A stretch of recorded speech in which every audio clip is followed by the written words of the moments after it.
was better than the old logo, but it wasn't good. Yeah, This yeah, Paul's I all agree. over the place back here, man. Paul's all over the place. Get up out of here. Hey, go ahead, man. What you got? Whoa, What you said you had for us, man? whoa. Breaking news. I just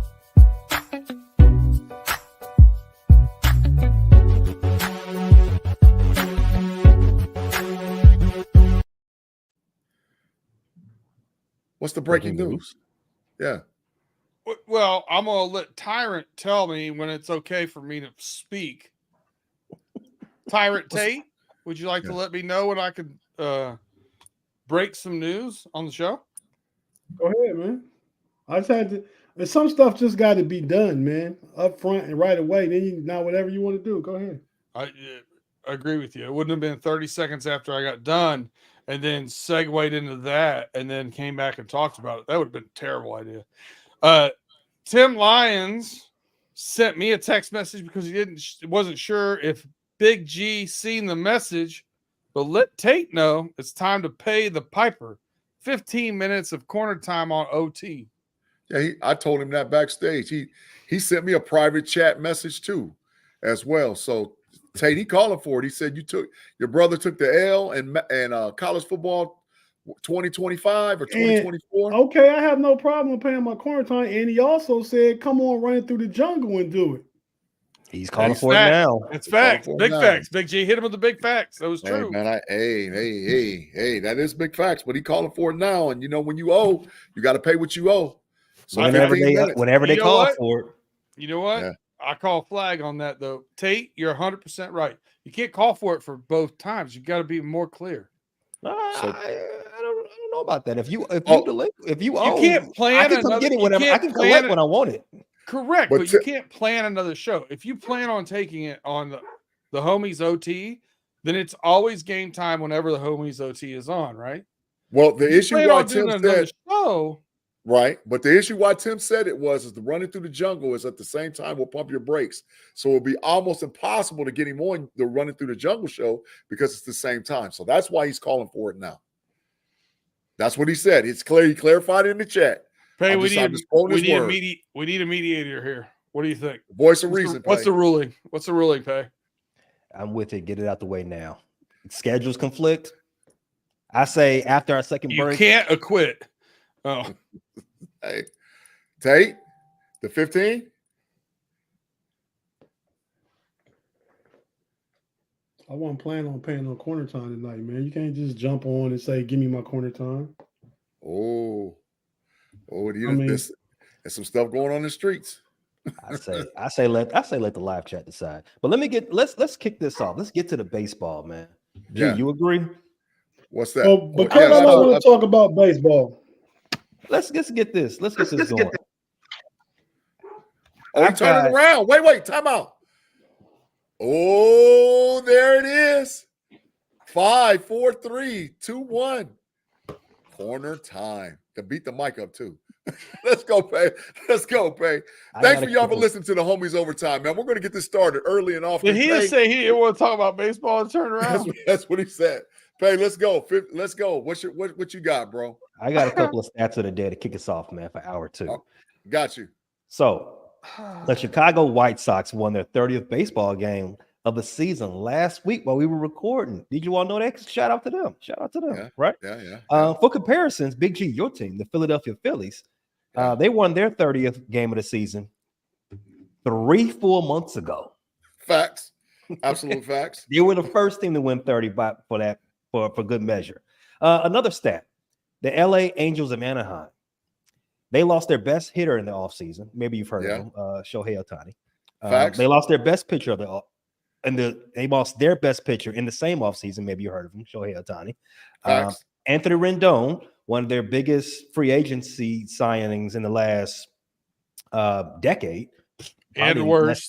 2 decades. And worse. He has played he has played 40 games total this season. Okay. Mike Trout, maybe you've heard of him. Absolutely. Multiple time MVP. He's played less games than 40 games. He's played less than 40 games this season. Mm-hmm. None of their starting pitchers have a winning record. Oh.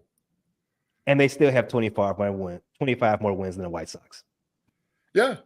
That's a great stat. I love it. And I think historically the Chicago White Sox are one of the and I think there's some bias hate there because we all know you're a Cubs fan. They also won their Chicago. 31st, by the way. It makes me mad because Pay knows this is a record that's held by the Detroit Tigers. I want to get that expunged off our record. It's not happening this year, Peter. Come on. It's not happening this year. You mean 38 wins. Not happening this year. Hey, so and by the way, go ahead. If you want to hear any more White Sox facts, maybe they're good facts or bad facts, check out the What Did the White Sox Just Do podcast on the Frustrated Chicago Sports Fan channel. Go ahead. Hey, Mod just showed up in the live chat, FYI, just in time to see the back of Tate's chair. Yeah, in the corner time. Mm-hmm. Hey, so listen, and by the way, too, while we're on the baseball segue, Tate was talking strong. Pirates come back and win. Didn't they come back and win 6-5? I think I saw that. Can somebody verify that? Pay or B Dirt? Can y'all verify it? That the Pirates did come back? I'm on it. All right. Thank you, sir. All right, you guys, ladies and gentlemen, thank you for getting to the homies overtime. We appreciate you. I'm live in the chat, running the show, hosting the boat tonight. My boy Pay, my boy B Dirt, and my boy Tate Boy Fresh, who's currently serving some corner time. So absolutely, thank you for rocking with us. Thank you for being with us. And we are here tonight to talk about a few subjects, right? So, fellas, it's that time. It's college football season officially in the building. And B-Dirt, thank you, by the way, for coming on the Level Up College Football Podcast on Monday. We had an outstanding time. Andy P, me and you, man, we had a great conversation. So, great show, by the way. I love the show in general. But being on it, a new appreciation for what you and Andy do is you guys are very professional and knowledgeable. It was a very good show. Appreciate it. Yeah. Thanks again, man, for the level up, man. So, I love professional football. Oh, there's the verified 6'5", top of the ninth. Man, you can't put your screen out there on blast like that, homie. This screen is big trash. Can we get a GoFundMe out there for absolutely for Pay's new phone? Pay's screen is big trash. Screen. This is an old phone. Don't this is just the house phone. Don't worry about that. We don't need any excuses. Facts. All right, so fellas, it's college football season. We kicking it off. It's kickoff weekend, week 0. We got a decent game tomorrow, I think actually 2. But my question is this versus talking about the game, because we know we got Florida State and Georgia Tech. What I want to know from the homies tonight is with the 12-team playoff this year, because this is brand new. All you guys that don't follow football like that regularly, college football landscape has changed forever. There's no longer 4 teams in the playoff. There's 12. So with this new format, 12-team playoff, does college football have a bigger viewership or watching than the National Football League, who a lot of people are upset right now about the NFL because of the Sunday ticket, being able to watch your team, all this other stuff. So is there a battle this year where the NCAA football is going to get more views, likes, watches versus the NFL? Pay, I'm going to go to you first, bro, because I know a little bit. I think I know what Beater's thinking, but I want to go to Pay. I want to see what he's thinking, man. That's a nice chair. Yeah, I like the back of that chair is really cool. I have to get that chair off eBay. Good gaming chair, yeah, it is. They're very. I got a gaming chair too, very comfortable. Yeah. So, you asked a very complex question. So, does the college football dig into the NFL's viewership? I get pushback a lot when I say college football is actually the second biggest sport in this country. And would they fight for first this year? No, I don't think so. The NFL is a behemoth for the most part. And your second point, I don't think a lot of fans actually care about the litigation that the NFL is going through. I don't think I don't think the average fan cares about any of the times the NFL has been in court over the last decade. The average fan just wants to zone out and watch people destroy their brains, destroy their shoulders, right? Yeah. College football, to your point, now having a real playoff, an actual playoff, not derived by computers, not derived by nerds in a room deciding who's the best team and all that other stuff. You're gonna get a real playoff for the first time ever. And I still don't believe that it's going to cut into the NFL's large share of the viewing public on the weekend. Yeah. So now you realize that college football is Thursday, Friday, Saturday, Sunday, and now with the MAC Tuesdays now, so it's Tuesday, Thursday, Friday, Saturday, Sunday. Did you know that NFL kickoff weekend is Thursday, Friday, Sunday, and 2 games on Monday? Absolutely, I did. Absolutely. So there's a battle going on. There's a battle going on. The NFL took Christmas. Yes. Yeah. That's stole Christmas like the Grinch. Shout out. But beat Earth. And just in offense of the NCAA football, the college football playoff starts the weekend of the 21st, and the following weekend is right after Christmas. So the NFL's in the middle till Christmas, but in between those 2 weekends is college football playoffs. College football got to share their championship game with the inauguration. So, no, it's the week after. I believe the inauguration and college football championships on the same day. I think it's the week after. I think it's the second week of January, but I'll fact check it. Let me fact check. Go ahead. The inauguration is always on the 20th of January. That's another 5 minutes. I got to call it out. That's a flag on the play. Flag on the play. Red card.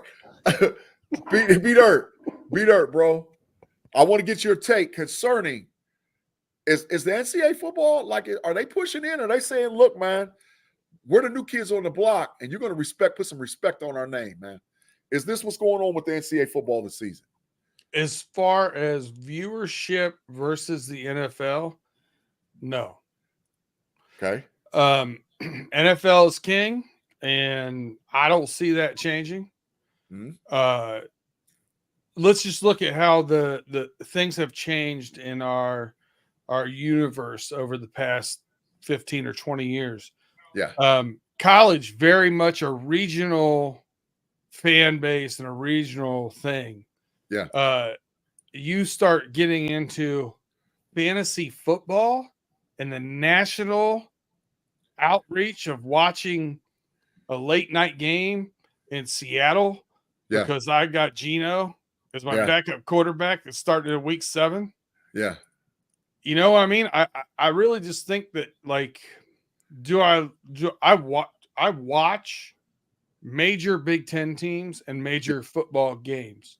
Yeah. I watch every NFL game I can consume because I got somebody either playing with or against me on fantasy football. I have a vested interest in all those things. So I think that there's a majority of the country that's probably like that.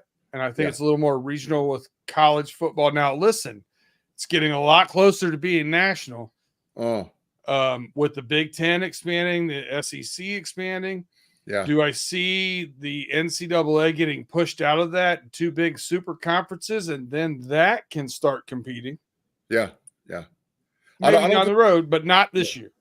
Yeah, I don't disagree. I would say, in my opinion, and you know, I asked the question maybe with a little bit of bias, but the preface by saying that NFL is king. A little. But with a little bit of bias. But the NFL is king. The NFL is king, absolutely king. But I think that college football has closed the gap, especially now that we know that there's literally $1 million players. Do you guys know and realize that there's players that make more playing college football than they will play in the NFL? Well, also, here, let me devil's advocate this conversation, right? I talked about how, to me, you got to sign Jamar Chase because there's so many littles out there, 10, 12, 14-year-old kids that are in love with Jamar Chase and with Joe Shiesty and all these things that the Bengals are doing now. They can lock those guys up through 2029. Yeah. In college, not only do they limit them to 4 years, but now with the transfer portal and the NIL, the wind might blow, and they might the one player that person loves might play on 3 or 4 different college football teams. Facts. I agree. Hey, so listen, Tate on about 25 more seconds. I want to turn him around and get him his question because I got a second part of this before we take a commercial break. So, Tate, is the NCAA football? You can swing around. You paid your corner time. Hold on. We're going to pardon him 30 seconds early. You've been pardoned. Yeah, I give him the pardon. Tate, let's swing around. I really got 3 minutes left, technically. Do you want a part of the segue, or you just want us to keep it pushing? Keep it pushing. I'll come back after the break. Got you. All right. So, a man of integrity. A man of integrity. Absolutely high integrity. A man of Gotta integrity. Got to give him a clap. You would never see Julius Caesar do anything like that. You know what? Tate's not a tyrant. No, he's not. He's Good high call. integrity. Good call. You know what? I apologize for that. I'm going to take the last 2 minutes of this segment. I'm going to pay corner time because of that comment. We get a double up on corner time, so I get to ask Pay the question direct. Pay. Ooh, I want to know runaway. Your favorite college football moment, and out of your whole life. What is the moment that you were like, man, college football is awesome, man? And I'm asking that to the live chat too. What is your favorite college football moment? The first thing that comes to mind is Reggie Bush. I forget what team he was running against when he just went berserk, like for a 75-yard touchdown run. But I know when Matt Leinart, when they pushed the first push to beat Notre Dame, and what was that, 2005 or 2006? Yes. That season, that was a big moment. That was a big moment. Yeah. Those are two. You had one of the greatest USC teams of all time, and you have the Ty Willingham Irish. No, meet in the middle. That was perfect.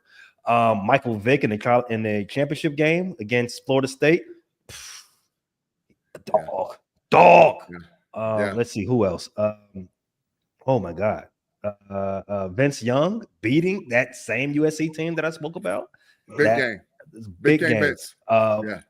Willis what's his name? McGahee? Was that? Willis McGahee, and his leg exploded on live television. Big against Ohio State. Calm down, bias monster. Calm down. Because if it didn't happen, you have one title less. Let's see. Those are the ones, the first ones that come to mind right now. I don't think I have any more. Gee, I know you've got tons of them. And can you please redact all the scarlet and gray ones? No, I want to get Tate's take. Tate, what is your number one favorite college football moment? Number one, didn't I just hear Pay name about 6 of them? Yo, yeah, go ahead, run it down. I see dirt. I see you. Is that because of the margaritas? Maybe. Well, what you got, Tate? My number one college football moment, man, and not of any rooting interest or no bias. It just was when Cordell Stewart hit the pass against Michigan. Oh, yeah. Great moment for college football. That was a game ender. Yeah. Oh, I forgot. I got another one. When Charles Woodson beat up David Boston on the sideline. That was a big moment. I go back far enough to remember Doug Flutie doing the same thing. Yeah, facts. Absolute facts. B-Dirt. Against the Hurricane. Yeah. He was a 60-yard bomb. 60-yard bomb hit the guy right in the middle in the mud. Boston College versus Miami Hurricanes in a rainstorm. Absolutely. Tate, you got any more before I swing it to B-Dirt, and then we're going to get to commercial? The last one was it Craig Krenzel to Michael Jenkins against Purdue? Ohio State was down that game. That propelled them to the natty. Yeah, absolutely. B-Dirt, your favorite college football moment, man, or moments, plural. Well, we've seen the picture, so we know there's some bias going on right there. But that's a great moment.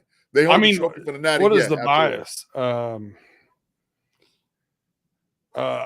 So this past season, I had the fortune of sitting in the third row behind the Fox end zone camera. Yeah. In a 30-24 win over Ohio State at the Big House. With Jess right beside me. And she has made it into a picture that sits on my wall right over here with win number 1001, 11-25-23, everybody rushing the field. Player. That's up there. Yeah. But the punt that Woodson returned against Ohio State in 1997. Yeah, I mean that was boss. That was one of the biggest plays ever. I remember that that. would And be the Desmond Howard return was unbelievable too. I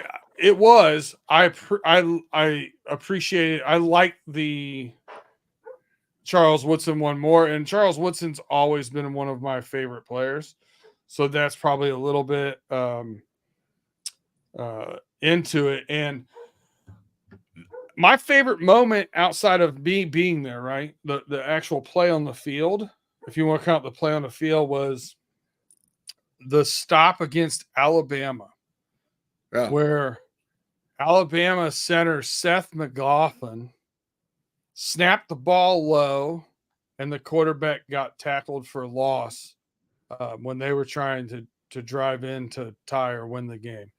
Yeah. And that was probably my favorite. And now that he's Ohio State, I'm rooting for very similar outcomes here over the next couple of years. There's that bias again. Hey, but listen, we're going to get to a quick commercial break. If you're watching us live on YouTube with the Homies Overtime Podcast on Fans First Sports Network, just give us a second. We're going to pause for the cause. If you're listening to us on audio, wherever you get your audio podcast, we'll be right back with the next part of the Homies Overtime Podcast on Fast First Sports Network.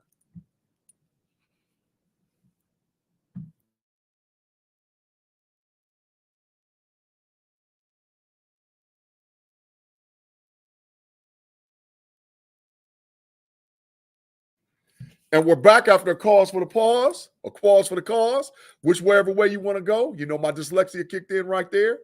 But you're listening to the Homies Overtime. Cause. What just happened? Cause for the pause, backwards and forwards and backwards. Oh, wow. Like Tate always say, I ain't gonna say it because Tate gonna hit me with the big pause if I say it this way. But man, I'm sitting in the dungeon with my boy B-Dirt, my boy Payday, and my boy Tate Boy Fresh. Tate Boy Fresh, we got a super chat. Quad Father, man. Fumble Rooski, FSU versus Clemson. Yes, sir. Thank you for the $2. Who was that? I don't remember that. FSU against Clemson? When? Who was there at Clemson? Who was at Florida State? I want to say that's 1989. No, that was 1989 was when Oklahoma, Nebraska, I think, had a Fumble Rooski. Yeah. This one's later than that. Yeah, I thought it was 89, but I might be a little confused. Quad Father, clarify it, man. So that way we have a little bit more know-it-all knowledge, man. All right, fellas, we're kicking it back to the NFL. We got a couple segues about the NFL going on, right? So we started this chatter and this talk on the Homies, and if you haven't listened to it, make sure you go back and listen. Damn, G, you were almost right. 1988. Yeah, I thought it was 89, 88. Hey, it was close, right? So Creed Humphrey just got $72 million for a center for 4 years, right? We have a massive amount of holdouts, hold-ins, whatever you want to call it, guys saying that they want their bread now across the NFL, more than any other time I've ever noticed, especially when it's not quarterbacks asking for money, okay, from positions all across the board, right? I want to know from you guys, how long will, in your opinion, will it take for this market to chill out? And are we going to continue to see inflation? And will we actually start seeing this season where guys don't play in the NFL because they won't get an extension with their contract? That's a broad question. It's a big question. But I know you guys have the knowledge to fill in the blanks. So, Tay, you was in the corner first. I'm going to swing it to you. We got record money for a center, man. We got wide receivers asking for $40 million a year. It's a lot going on. What is your take or what is your thought process concerning this inflated cap? And is it hurting the NFL? Well, it's not an inflated cap, but the cap keep going up every year. Yeah. Because the new TV deal and TV money and stuff. So the players just getting a part of that. But I think at a point, man, and this is just me probably being a get off my lawn grumpy old man, but it comes a point where, man, even athletes can get too much money, man. I mean, I'm going across the spectrum of leagues, man. Yeah. A quarterback gonna be getting $60 million soon. You know, B Dirt pay they boy is $40 million for a receiver. You got then Nick Bosa get like $36 million. Something ridiculous. Or DN. Yeah. In basketball, you got Jason Tatum and Jaylen Brown making $300 million contract for 5 years. It's just it's excessive now, man. And I think fans was already turned off by the amount of money and the negotiating. I want to say whining, but it's not really whining about their money. Athletes about their money. But you know, it's just getting to a point where it's too much, man. To me. But so I mean, it don't surprise me that Creed Humphrey got $18 million, the highest paid center, because hell, we cut or traded Kevin Dotson last year. He just played his Rams for 1 year. He just signed 4 years, 48, or 3 years, 48. 3 years, 48 million. Absolutely. He gets $16 million a year. Yeah, absolutely. I mean, that's why we letting James Daniel go, because James Daniel will be up for one of them big contracts, whether he deserves it or not. He gonna get it, and every one of them seem like just because they're the next man up with their contract, they want to get the money. I don't think that's right. I mean, it should be the good guys get the most money, and everybody tier in somewhere, not just because Tua contract up next. Oh, he gonna get $50 million too. You know what I mean? Yeah. Facts. Pay, before I swing it over to you, because you're next man up on this. Can we put Dennis Pavlok's super chat up? Hey, Dennis, man, Quad Father, thank you for the $2, man. He says it'll never stop because the cap keeps going up and up and up. I don't disagree, Dennis. But Pay, it's on you. Answer that question and give us your take concerning, is the NFL players out of bounds with not wanting to play under their current contract and saying, I need more bread? Your thoughts, man. We don't like capitalism now? Yeah. I mean, that's the root of all this. Hey, this is a society where I need to get paid for my services. I'm giving you goods. I need my bread. Hey, it's all in the game, right? Shout out to my homie shout out to the legend Omar from The Wire. It's all in the game, yo. Speaking of Dennis Pavlok, Quad Father, we had this discussion a few months back on the NFC Roundtable about position groups bubble bursting at some point. We were specifically talking about the wide receivers. At some point, the wide receivers are going to price themselves out. And they're going to become the new running backs. My opinion is that wide receivers are more plentiful now than they've ever been. You can get a wide receiver day one right out the draft and become the next Jamar Chase. Big facts. They're there. Systems are more articulate now. They're more the systems in college are more pro ready. You can, and like I said, these super offensive coordinators, they can create an all pro wide receiver out of thin air. Shout out to Wes Welker. Shout out to any other wide receivers that played in Puka Nacua. Who knew about him? Yeah. Cooper Kupp. Facts. It's at some point I do see that bubble bursting. However, I don't pocket watch. I don't have any issue with anybody that says, hey, I'm producing well past the wages you're paying me. I need a raise. We all wish we could do that. We all wish we can go into our general manager's office or whomever controls our bread. You say, hey, look, I did way more than expected the last quarter or the last fiscal, whatever the case may be. I need a raise. And they just give it to you. We all wish we can do that. So athletes are in a unique position in this country. In fact, not just this country and all over the world. If you've been paying attention to what soccer's been up to, they're in a unique position where they're in a economy where their money is ever growing. And that's not even across entertainment spaces. Actors, top A-listers aren't getting this. It's crazy. And shout out to them. Yeah, big facts. Robert Downey Jr. is getting a record $100 million plus to come back and revise his role in the Marvel Cinematic Universe as Dr. Doom and not Tony Stark. So I understand what you're saying because it's all on the entertainment. But B Dirt, your thought process concerning how this money is going and what's going to happen, man, because I agree with Pay in a lot of sense. that the wide receivers are going to price themselves out, and they're going to be the new running backs who we're saying we're not. The NFL owners are going to come together and say, we ain't giving you this bread. So your thoughts about it, bro? So I find some major differences between, we're talking about other industries, movie industries, soccer, and everything, where every single one of those teams can make all the money they want to and pay it out however they want to. Yeah. That's not how the collective bargaining agreement works for the NFL. Facts. The NFL,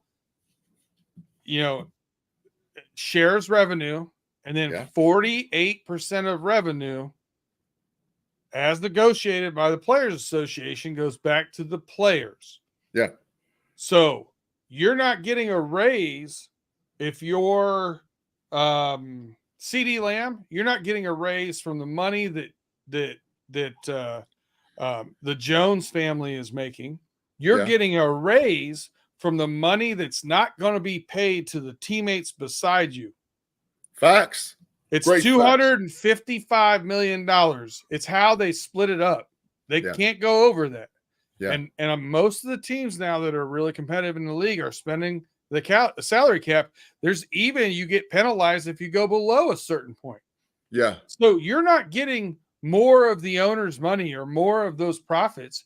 You're getting a bigger piece of the profit, and someone else is getting less. That's what's legitimately happening. Yeah. Now, when you start seeing these elevated things and how they get paid out, there's a lot of nuance to it. 2024 cap right now is $255 million.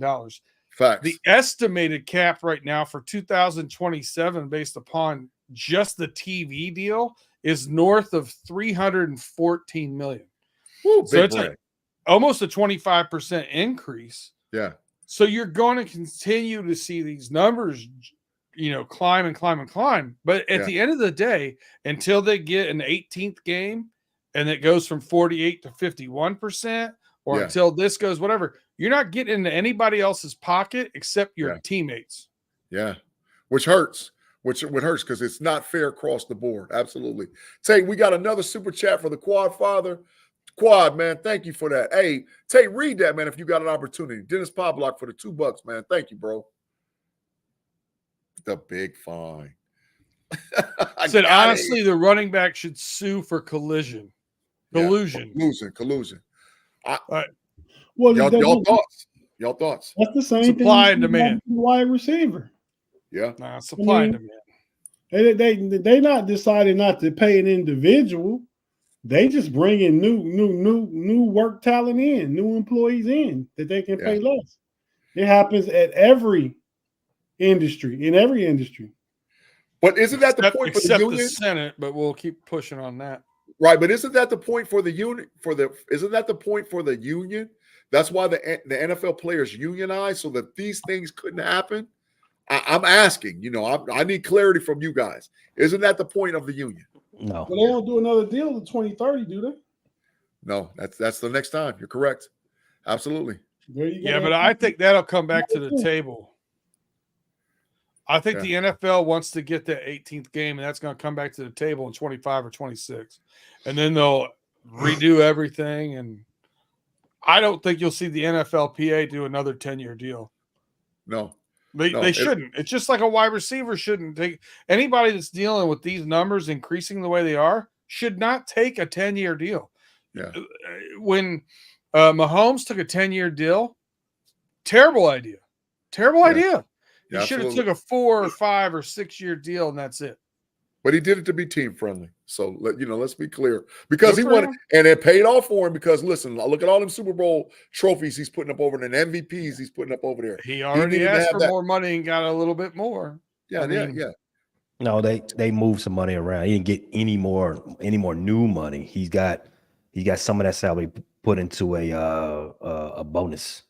Yeah. So okay. So they front end loaded some of it.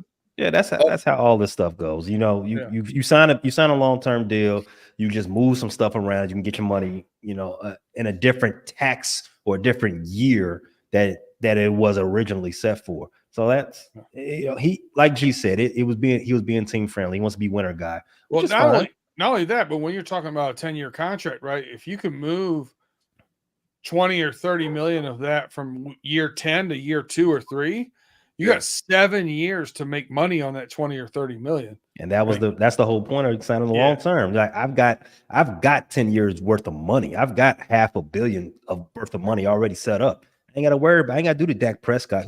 Dak Prescott's going to make a lot of money, in increments. But I ain't got to worry about none of that. I can go get that at any time. That's great that you brought that up because we got Mod over there in the super chat. Over in the chat line talking about, Mod, thanks for the comment. Football players literally risk their lives every game, every practice. They die earlier than other retired sports players, so make as much as you can while you can. I ain't mad at him, but Dak ain't going to get that money. Dak ain't going to get that money. So that's a whole nother conversation. I agree, but it goes back to what B. Dirt was saying. So Burrow and Chase making $95 million. Now you taking from one of these young studs. They just 160 left. When they ready to get paid. So make as much as you can, but they always say about Tom Brady. Tom Brady less to have better players around. Yeah, I say that, but the way the cap hit and everything gets pushed down. The big money won't hit until that cap is $300 million. I want to come back to something you said, B. Dirt. You said when you use the CD Lamb example about he's not getting extra money, he's taking money from others. The last CBA that they signed, when they included this 17th game, the top end didn't get a raise. The top 1% did not get a raise for doing extra work. The lower paid players, the minimum went up, they got a raise. So but there's still the pie is 48% of earnings. The pie is $255 million. Just because you lowered minimum wage, if you give somebody else $40 million instead of 25, that ain't got nothing to do with minimum wage. That's big facts. The pie's only the pie. The bigger the pieces, the main people will take out, the smaller the rest of it is for everybody else. Yeah, it's not like a regular workplace where you get your salary and that's the point. They're saying if my company makes a whole bunch more money and I ask for more money, it doesn't mean they got to get rid of John or Susie because whatever. I can get more money because the company's why gotta be John or Susie? Don't know black people work there? Oh. Yeah, his name's John. His name's Big John. My bad, Kevin. There's still 53 guys on the at the workplace, right? So they're all going to split that same amount of money. 255, yeah. Until the next year when it goes up to 275, and then add to your point. It's not like other industries. Other industries don't have to give you a certain cut of the salary cap. Yep. Oh, yeah. Agree. No, in writing, there's no salary cap. But guess what? There is budgets. There's budgets. Yeah, there you go. Yeah. There's a line item where they say what we're going to pay for salaries for work. Yeah. It's just not told to you. Right. That's what's going on right now with certain franchises, i.e. Dallas Cowboys. They're trying to make a decision whether or not they're going to pay Micah, CD, and Dak, and it's a hard road to go because you can't figure out which one of these guys is going to be worth the money long term. So I understand it. There's a little bit of that's going on with Cincinnati with Jamar Chase, T. Higgins, franchise, all whatever else. It's going on across the board about. That's why you have to win with young players and pay. That's exactly why I agree with your take. These guys are going to work themselves into position when they don't have the ability, and they're going to say, hey, man, next man up, we can get a rookie to pay for this amount of money, and he's going to give us the same productivity. Right now, you might get generational players sometimes in certain positions where you just got to pay it. But ultimately, guys are going to start becoming dime a dozen, which to me means they're going to work themselves out of the job. And that's exactly what they're doing with the running backs. The position is not valued as much. Like, well, if it's any position on a football team, we can get somebody to plug in and get similar production to what the guy got last year that's up for an $8 million contract. Nice. We will do that. Tate Le'Veon Bell was a perfect example. Perfect. Absolutely. Perfect example. I think Najee's a more perfect. Why do you say that, though? Because he drew a line in the sand and sat out and then moved on to the Jets or whatever. And you saw the Steelers continued to do well. James Conner went to the Pro Bowl that year. And Le'Veon Bell started to fail. Yeah. I'm so mad I traded James Conner that year. Yeah, you were cooked in fantasy football. Hey, so fellas, listen, we're going to come back with some more NFL talk and NFL chatter. We're going to take another quick commercial break, pause for the calls. We'll be right back with the Homies Overtime with B-Dirt, Payday, Tate Boy Fresh, and Big G on Fans First Sports Network. If you're watching us live on YouTube, give us a second, and we'll be right back with the Homies Overtime podcast.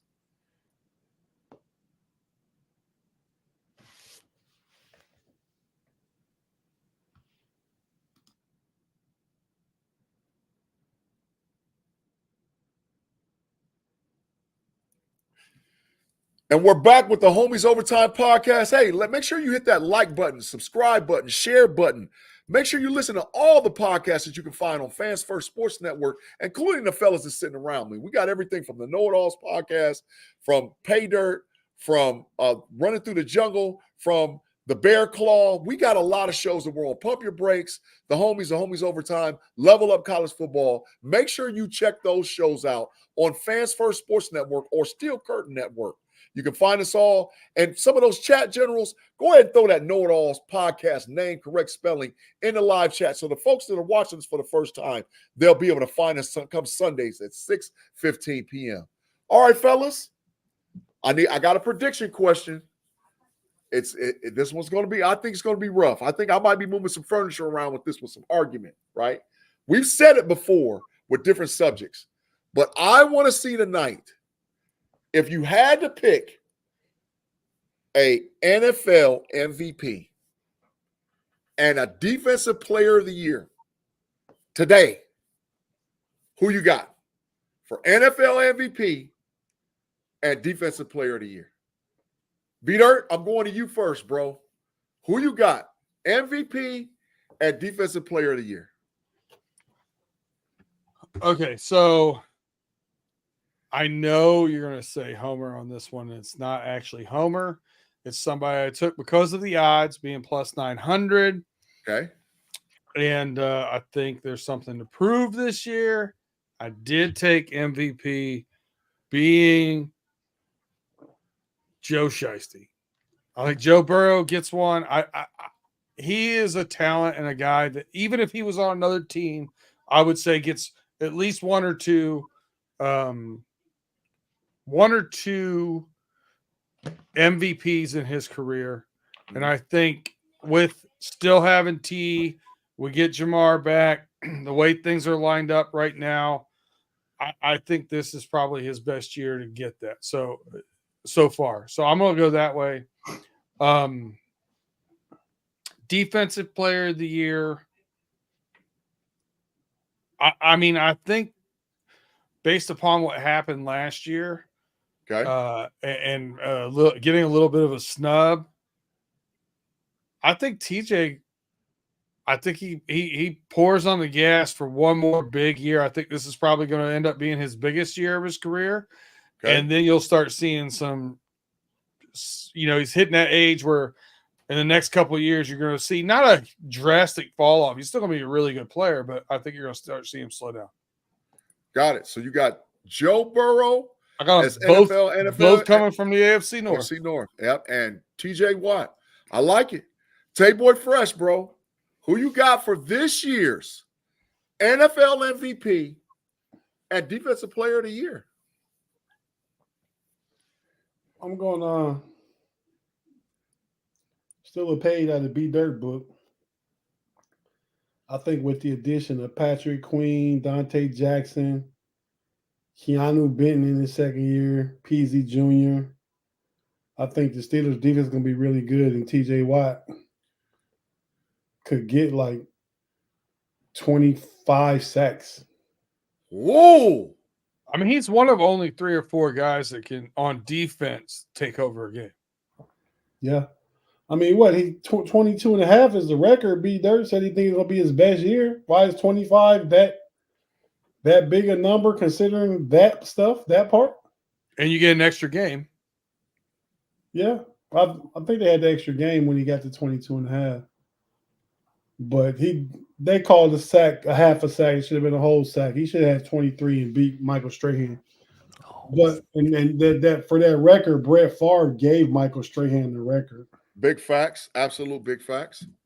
He should go to jail for that too, Pat. Yeah. But arrest Favre. Baloney is Favre. My MVP of the league, that's the defense player of the year. My MVP of the year, man, it's hard to go against Patrick Mahomes, man. I mean, like he just does it every year. He's right up there in the mix, 2 or 3 in MVP voting. Yeah. Kansas City's always good. They've been to like 4 out of 5 Super Bowls. Yeah. Won 3 of them. Came home with 3 trophies. Right. So yeah, I gotta go Patty Mahomes. But I probably would have Joe Burrow second though. I just can't put him over Patrick Mahomes. But that second game of the season they play each other, that's going to be an important early season game regarding what we're talking about. Yeah. I think you could have an early MVP guy at the flagship based on those first 2 games with the Bengals playing the Kansas City Chiefs and the Baltimore Ravens playing the Kansas City Chiefs with Lamar Jackson being the reigning MVP. Pay, I'm to you, bro. Your defensive player of the year and your MVP for the NFL 2024 season, bro. I'm gonna start with MVP. I think based off what I said last week about who I think is the favorites in both conferences, I said Kansas City until otherwise proven, even though I think they're regressing a little bit, which is why I would not say Patrick Mahomes is a MVP favorite. I don't think he finished in the top 5 last year in MVP voting, and he shouldn't because he didn't have a great season for his standards. I think the team that's right there on their heels is Baltimore and Houston. So with that being said, I think CJ Stroud has the shot to shoot up the MVPs, the voters, getting their hearts. On the NFC side, it would probably be I really don't want to say this, but it would probably be, I can see Brock Purdy. I can see Brock Purdy for the MVP? They win enough games. They're going to win enough games. Wow. He'll be in the conversation. So it'll be between those two. It probably Brock Purdy's probably, a shot in the dark, but MVP is a quarterback award anyway. San Francisco is going to win enough games for them to be in the conversation for him to be in the conversation for MVP. Outside of that, it would probably be somebody like if he plays enough games and they are actually as good as they say they are, I don't think either one is going to happen. Aaron Rodgers. Wow. That'll be probably it. Yeah, got it. DPOY. Defensive player of the year. I think Watt's time is passed on that, but he's got an excellent shot. He's playing with a good enough unit. Pause. But big no doubt. I do think the time has passed on that for that window of his career. Another guy who might be sneaky into this conversation would be the best linebacker in the game. Say his name with me, Big G. Michael Parsons. Row. Exactly. Row. Yeah, Row. Okay. Michael Parsons is an interesting one though. But I think his offseason been a little bit too tumultuous. Okay. But he is fighting for a contract, so that's an interesting one. I'm gonna look up the odds on that for on DraftKings. Shout out to see where he's at. I think I might want to throw some coin down on that. Pay dirt. Yeah. Hey, so Dennis Pavlok, man, thank you for the 2, man. B Dirt, can you read that super chat, man? Thanks for the $2. He has picked MVP CJ Stroud and Defensive Player of the Year TJ Watt. I like it. So if I have to give my 2. I do want to say before you say that for the Quad Father here, Big G has only called one of those 2 players that you picked trash. Go ahead, Big G. Who you got? I'm picking Jalen Hurts to win the NFL MVP this year. Wow. I'm picking Jalen Hurts. I thought about throwing that name in there, but he gonna be a candidate. Yeah, I'm picking Jalen Hurts. I think that Jalen Hurts, I think they fixed the ship in Philadelphia. I think you add Dotson now. He's going to play strictly slot receiver for them with Smith and A.J. Brown and Dallas Garland and Saquon Barkley. Hey, man, all he's got to do is make the play. He's got all the pieces, man. So I like Jalen Hurts to win the NFL MVP this year. My DPOY definitely is going to be biased. I think T.J. Watt deserves it. He was robbed last year. Do I think he'll break the sack record? Oh, that's one of those things where you got to really think. But will he have a productive season? And will the Steelers defense be a top 5 defense in the NFL this season? Yeah. But I got a dark horse candidate for DPOY. I like Anderson, the outside linebacker for the Houston Texans. I think that his production, and he's going to be on the field this year, he's going to play a similar role to Micah Parsons plays in Dallas. And it's just a matter of time before they just let that kid loose. Because I don't think there's a tackle in the league that can block him. I don't see it. I don't see a tackle in the league can block him. And I can see him putting up astronomical numbers and possibly chasing the sack record this year. Will Anderson is tied for 7th best odds on DraftKings for Defensive Player of the Year. And Micah Parsons tied for 1st. Him and TJ Watt. I'm telling you. This not the year of the darling Browns. Why come Myles Garrett 2? Myles Garrett is number. Let me pull that back. 4, I think. Yeah, he's number 4, plus 800 for Defensive Player of the Year. Yeah.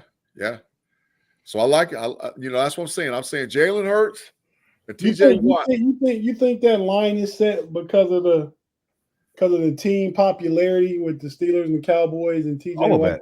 that. Same thing you said last week about fantasy. People will do things based on who they know and who they like.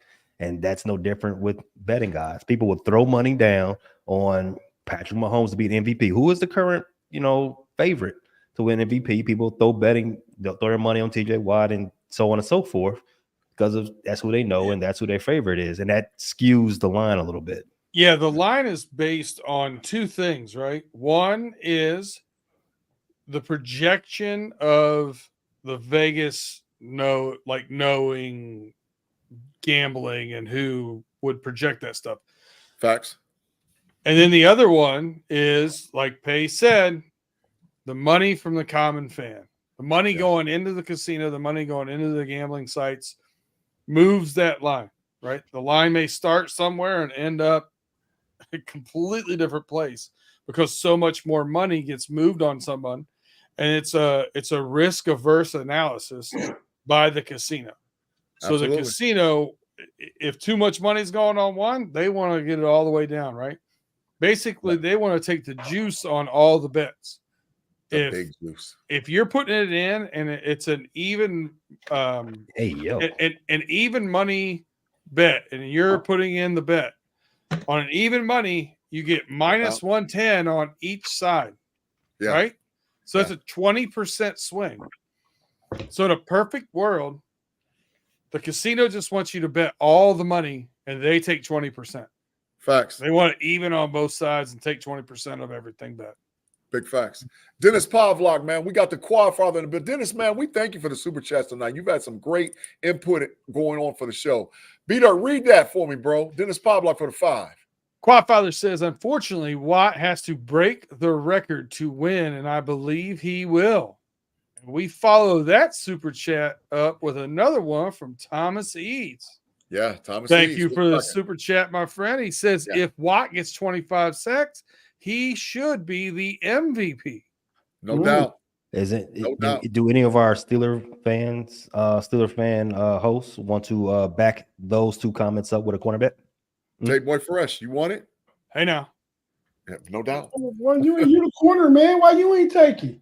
I don't think you'll get 25. I just said he was going to get 25 though. You want to bet that? I mean, we can go Steelers on Steelers. You want to bet it? I'm rooting for what Thomas said. I'm not betting against him. Yeah. I'm rooting for it as well, but I just think with guys like Peyton Wilson. So where do you set the over under at? Where do you set the over under at on sacks for TJ Watt? 22. I'm taking the under on that as well. I'll take the under, and we can bet doing Big G. The show in the opposing hat. You wear a Bengals hat or I wear a Steelers hat. Big G, you got to make it 21.5 though to make it fair for yourself. Said it. I don't want either one of those. I'm thinking now that I'm really thinking about it, I want to knock the number down even more because I'm thinking about who's playing for the Steelers this year. You have Patrick Queen, you have Peyton Wilson, you have Nick Herbig, you have Highsmith, and TJ Watt. Hey man, not everybody's going to eat, man. And they're going to three of those people will miss at least 4 games. And it take them no time to run off that. I'm saying he ain't going to do all of that, but I'm saying he's going to have a very productive year. Has Big G played 10 Lions yet? Not yet. So he's scared of more stuff than just that. No way, player. No way. But I just think with the increased players that we have, Pro Bowl caliber players that we have now. Playing in Pittsburgh. What are his MVP numbers? You just said he's gonna get. You say he's going in DPOY. What are his numbers then? 20. You were faster off of that take than Noah Lyles is off the blocks. 20 players. I'll say 20 sacks, but he might have 3 fumble recoveries. He might have 3 or 4 interceptions, and he might have 3 defensive touchdowns. I might hit the lottery.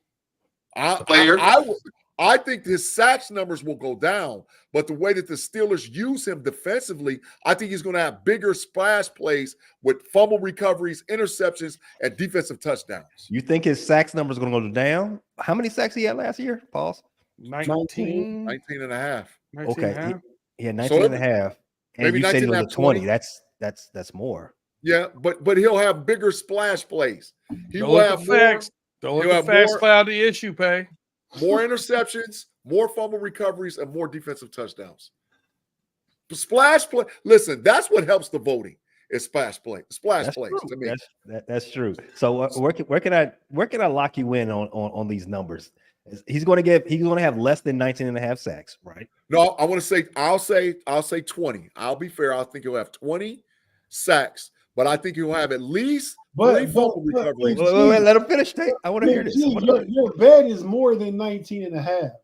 Okay, that's fine. I'll take 20. Well, I'll say 19 and a half. You're going to lose. If you only get 20, you lose. Tate, no, keep throwing this man like this. If I say 20 and he gets 20, I win. No. I'm not betting Vegas odds. I'm saying G's odds. If he gets 20, I'm right on the money.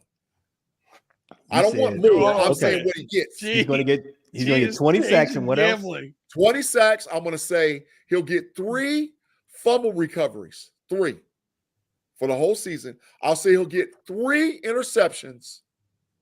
And I'll say he'll get at least 2, up to 3 defensive touchdowns.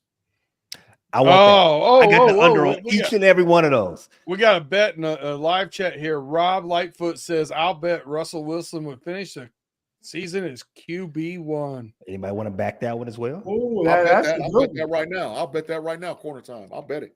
Rob Lightfoot, troll of the night. I'll bet it right now. You knew you had that coming. Bet it right corner now. Corner time and bias sign. Can you get both of them in there, G? Yeah, corner. You need both. Corner time and bias. I'll bet it both. How much time you want, Rob? You tell me. How much time you want? How much time you want? I'll bet that Rusty does not finish the season as QB1 in Pittsburgh. I'll bet it. I bet that as well. Oh, we got ourselves a bet. So Pay's with me on this one. How much time you want, Rob? How much time? Well, can I tell you a thing about that? Yeah, sure. Go ahead. In order for Russ to finish the season as QB1, the Steelers have to be having a good season. Yeah. I mean, if they're 500, don't have an opportunity at the playoffs, they're just gonna put Justin Fields in. They want to see him, and he's gonna start the last game. So Rob is taking a dangerous bet, in my opinion. The bye week, Steelers bye week is week 7. Correct. Week 9. Week 9. Is it week 9? Okay. 9. He won't make it to the bye week. And listen, Tate. Russ will make it to the bye week. Nah. And then Rob wants to double down on Dan Moore starting the season and tackle the whole season. Oh, that's a double bet. I'll double bet that one too. The doubler has returned. Yeah, I'll double down on that one. It looks like B Dirt's writing this stuff down. Oh, yeah. I want him to. Russ is not starting the whole season at quarterback for the Steelers. Dan Moore is not going to start the whole season at tackle for the Steelers. Justin Fields will be playing, and Troy Fautanu will be playing. All right. You can take that to the bank. Rob Lightfoot, you have to figure out what this bet is, Big G. What this bet is. Are you going to have him on to do corner time? I would really like that. Fellas, what y'all think? I want to get back to this 20 sacks, 2 touchdowns, 3 picks, 3 fumbles. I want to get back to that. I'm not betting no corner time for that. But I'm betting with Rob. Rob, you can anything you want to bet. All over the place, man. I'll bet with Rob. He's the one that called it out there. You and Payne were talking about a bet. Rob said something. Listen, Tate, I'm moving this forward because I think to get this done, we gotta get Rob's bet done now while we're on the air. I feel like Pay's bet can get done after we're off the air. So I'm pushing Rob's bet to get it through. So Rob said not the whole season, but he's saying he'll finish the season. Dan Moore and Russie will finish. Dan Moore will start finishing the season at tackle, and Russie will finish the season at quarterback. That's a bet. Oh, no. That's a bet. No. That's a bet. So he's saying there will be a quarterback switch at some point, but he will get the job back. Or there might be an injury and it might miss a game or two. That's a bet. There's no way. No way. Because then like Tate said, the Steelers had to have a terrible season for that to happen. Yeah. No. That's a bet, Rob. That's a bet. Dan Moore's not going to start tackle at the end of the year. So what do you want to do? What do you want to bet? 10 minutes, quarter time on each one? So if you go 1-1, you split it. Dan Moore 10 minutes and Russie 10 minutes. So 20 minutes total if one of you sweep. That's time. No blood. Okay, I got it. That's fine. That's fine. I'll take that bet. Oh, hey, I didn't know if you saw that or not. I seen it. National championship, Michigan, man. Oh, yeah, but a little autograph down here. You know? Hey, fella, the national championship game and the inauguration is both on the January 20th. Just want to bring that back to the top. Oh, whoa. Good facts, Pay. All right, fellas. You confirmed the Natty. I confirmed the Nagy. Yeah, facts. But the inauguration is always like 11 or noon or something like that, though. Yeah, it'd be a whole day. All right, fellas, we're to the end of the pod. We're about 3 minutes over. I want to get the final thoughts and or shout outs that you need to do. Man. What? We got another super chat, and you put in there about best all-time theme song 14. That is facts. So let's do that, man. Even though we're over, let's go. Dennis Pavlok, man, thank you for the 5. Quad Father. Spencer Anderson has a better chance of starting a tackle at the end of the year of Dan Moore. That is absolutely big facts. Absolutely big facts. Spencer Anderson has a better chance than Dan Moore starting the whole season. Absolutely. Agree. That sound like a bet between Quad and Rob. It sounds like it. It sounded like it to me, for sure. Hey, all right. Can I go first on this one? Because you haven't let me go first on this one. I just want to snatch the shine on this one. So the question is, you pick your all-time best theme music for sports. Any sports team, any franchise, the greatest sports theme music of all time. B-Dirt, the floor is yours, bro.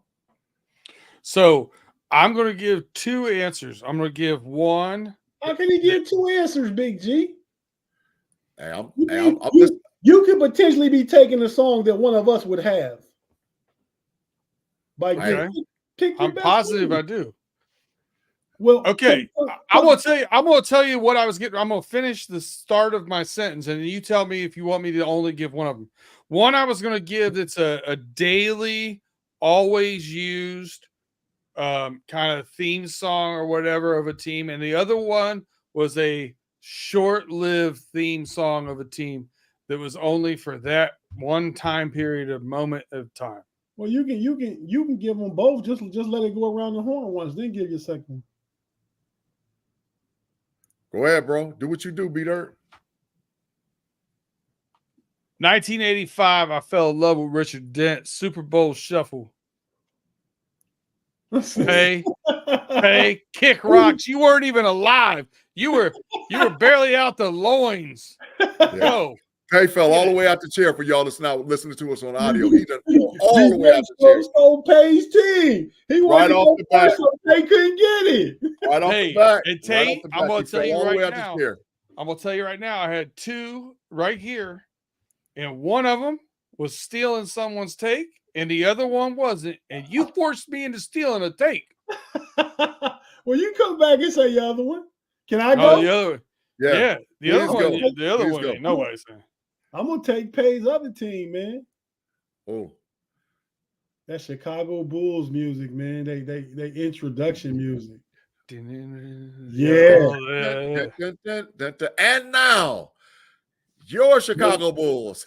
Okay.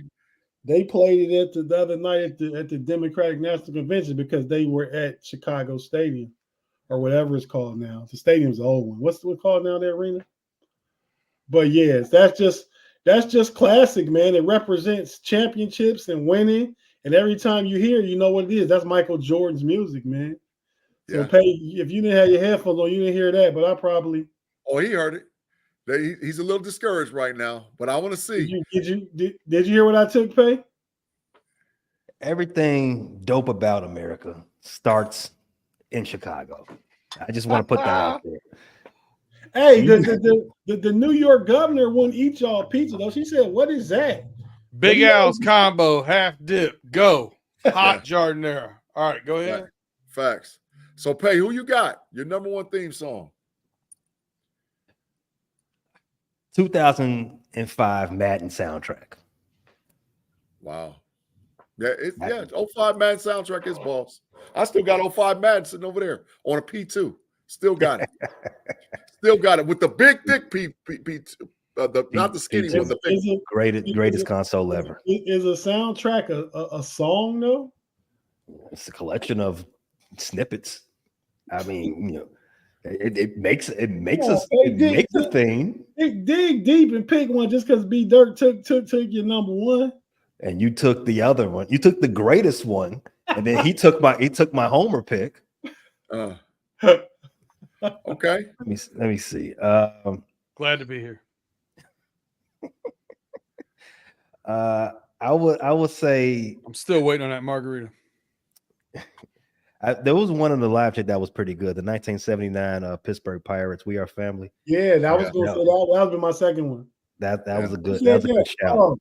The choir father in the building with the good taste in theme songs for teams. Yeah. I mean, theme song I liked. It has to be team specific. If it was just a sports theme song, I mean, the Hard Knocks theme is great. Yeah. What else? The OG Monday Night Football theme song, great. Yeah. Facts. Oh! Here we go. How come I'm not allowed to get more than one? You let this guy go. I had to get one off. I got to get one off. 17. I got to pull this out the mud. I was throwing them out there, but here's my official one. Round Ball Rock, NBC, 90s basketball player. That's your sports thing. The intro to that, 90s intro NBC was boss. NBC 90s basketball. Yeah, that was boss. The intro to that coming in, you knew as soon as you heard it, you knew the game was on. Soon as you heard it. Oh, man, we're gonna get the big thing. Yeah. No, that was 3 seconds. Yeah. But Peter, who's your second one? No, you gotta sit there and listen. I got about 17 now. No, I'm kidding. I'm gonna give you 2. I'm gonna give you 2 more. I'm gonna give you 2 more. I only did that one at Snipe Pay. One I experienced that I did not think I would like because I don't like the city of Boston. No shade. I don't like the Red Sox. I'm not a fan of the Red Sox. I do love baseball. I love the history of it. But walking back in time and hearing Sweet Caroline, Yeah. the whole place singing, it's just kind of a cool moment. Yeah. But my favorite I've not experienced, my favorite that I visually love and I get the energy from it, Enter Sandman, Virginia Tech. Oh my God, yes. Yeah. Oh my God, yes. That is off the chain. Off the chain. Especially now with the LED lights. Yeah. Come on, man. Get out of here. I got two. So I like Wisconsin's jump around. The jump around that they play at Wisconsin. I've seen it in person. It's unbelievable. The stadium literally shakes. The stadium literally shakes. And another one I've seen in person, and it's off the hook. Rocky Top, Tennessee by the University of Tennessee Volunteers. I like when that they one. sing Rocky Top, oh my God. That place shakes. So maybe I'm biased with the college football, but Rocky Top, Tennessee, and Definitely jump around in Wisconsin. Oh, George T says Sweet Georgia Brown. South Carolina. Hey, I haven't seen it, but I've heard Georgia about Brown. Sweet Georgia Brown. Globetrotters. Oh yeah, yeah. Oh, yeah. That's a good one too. Yeah, Harlem Globetrotters. Yeah. But yeah. That those, to me, those college football atmospheres are unbelievable for theme songs. Big G, did you happen to read the show description? Absolutely. I wrote it. You said you made me biased about college football. We said we're going to talk about Big G's aphrodisiac college football. Hey, man, it is what it is. That's what it is. All right, fellas, we're tuning in, man. We're tuning in. Any final thoughts, any final statements before we close out another edition of the Homies Overtime on Fans First Sports Network? Tate more fresh. I'm going to swing it over to you, bro. Man, thank everybody for joining us in the live chat, man. This was a good crowd here for overtime, man. We got up to like the 83, 84 people watching. Yeah. Plenty of super chats from all you dedicated chat generals in the building. Facts. That always show up for us. So we want to thank you for that. I think it was a fun show, man. Be sure to check out the Steelers tomorrow, 1 p.m., Detroit Lions. Hopefully we can make a decision on the starting quarterback after tomorrow's games on NFL Network. I don't know where the Ravens are playing at, Pay. Are they going to be on somewhere? They probably will show a little bit of the game on NFL Network, but I'm not too. I don't think it's going to be nationally broadcast. No. Okay. But yeah, so no, that's it, man. Thanks everybody again. Thank you guys, man. Pay, the little fella who was born the year the Super Bowl Shuffle was made. Facts. Facts. B Dirt, shout out to B Dirt for taking his song. Facts. And shout out to the homie Big G for hosting a great show. That's it for me, man. Big facts. B Dirt, man. Final thoughts as we close out this Homies Overtime, man. You know, I'm generally, and these guys know this about me, you know, off camera, I'm a pretty positive human being. Sometimes I'm one of those guys that's really positive to the point that it upsets people around me, that I just keep pushing and 100% go. So I'm trying to take a little more positivity into the podcast world. Now, I've been doing people dirty for the past couple of years. I'm still going to do that when I need to, but I'm going to take time not to do that every once in a while. So I wanted to kind of start a little bit of a new segment, and I'm going to go light with it this time. Yeah. What Big G meant. Yes, sir. So I'm going to start out with a generalization. I'm not going to get real into facts, but I want you to understand, and hopefully, and I get kind of our demographic over here in the live chat. I think we're going to get the right age group for what I'm saying over here. If you're a Bernie Mac fan, and he talked about how he viewed and used the word mofo, or that phrase mofo. I feel like Big G does that a lot with trash. Trash, big trash. He gets into the dumpster fire. So you gotta, like, he can use it as a noun, a verb, adjective. He gets real into what trash is. So when he says somebody's trash, a lot of times he ain't saying that person's washed or can't be a useful player on another team. He just means that person's overvalued. But if he says they're big trash, then he's saying not only are they overvalued, but I think you should replace them. And then if he gets into dumpster fire, dumpster juice, and those kind of things, that's when somebody probably shouldn't be on your team at all. So I just want to take a little bit of time and let you know what Big G really means. And for those that are unfamiliar with Bernie Mac's work, the great Bernie Mac. I ain't scared of you. Oh, go ahead. Think Samuel L. Jackson and how he used his favorite word. Yeah. Agreed. Love the segue. And you know what, man? I'm co-signing with it. Because that you hit it right out of the park, bro. I'm co-signing with it. So thank you for giving the fans an inside look of what Big G actually meant. Pay, final thoughts, man, before we get out of the podcast, bro. Spending back to the first hour of Homies. There are a lot of things I'd rather do than wear green and yellow Packer gear. One of them would be I would rather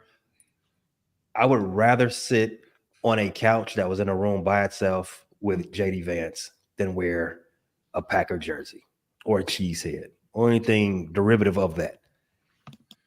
Well, I promise you, on this season, there's going to be a bet.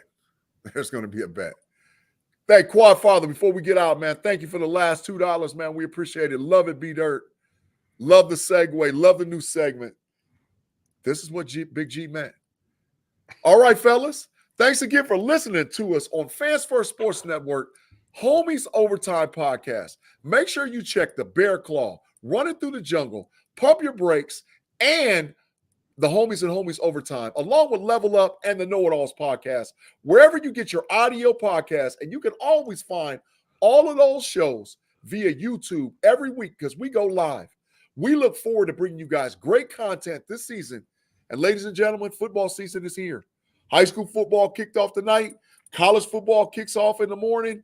And we got about T-minus some change before we get this NFL show on the road. Thanks again for listening to us. Thanks again for rocking with us. Pay, get us out of here from overtime, bro. Throw Aaron Rodgers and Brett Favre in jail. Peace.